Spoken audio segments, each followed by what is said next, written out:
Traders, FX Pip Collector here. Today is Thursday, September 5th, and I'm going to be analyzing the US dollar yen, starting on the monthly, working my way all the way down to the 1 hour time frame for the full top down analysis.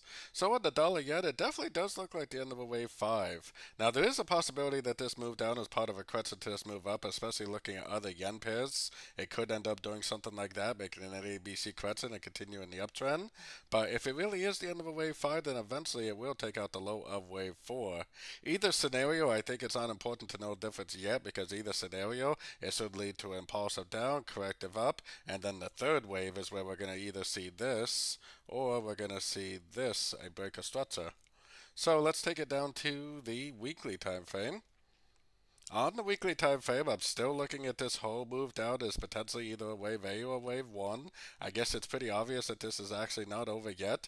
And like I always say, I don't really care whether it's a wave A or a wave 1. It's not important to know the difference, because the trading strategy is exactly the same for an A or a 1, which is looking for shorts on shorter time frames. Going down to the daily time frame. On the daily time frame, one nice big downtrend. Now this move up right here is it does look like a three-way pattern like an ABC. But this move down that we're currently seeing looks a little bit more like a three-way pattern. So I'm kind of wondering if this is potentially setting up for some sort of a flat or something, like 3 waves of A, 3 waves of B, and then potentially like go up and make 5 waves for C, like up to one of these Fibonacci retracement levels. And this is actually like a wave B on the higher time frames. Definitely a possibility. So taking it down to the 4 hour time frame. On the 4 hour time frame, if you zoom out a little bit, you can see that I got my Fibonacci retracement on this right here. If this is actually some sort of a flat, and this is actually supposed to be an A, a B, and a C, because like I said, it's definitely 1, 2, 3 waves down. So if we get a Fibonacci bounce, which if it really is a flat, it might actually go down to like this 100, 105 area.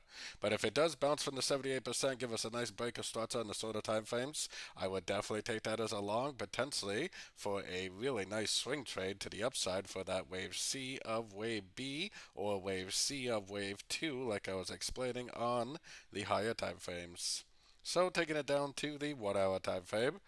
On the 1 hour time frame, this is definitely a really nice little downtrend.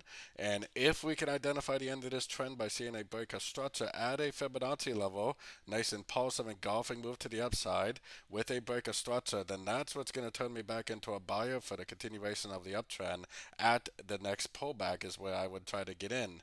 Now, that's only if it breaks structure. If it doesn't break structure, which like I said, it might go down to the 100 or 105 on the 4 hour.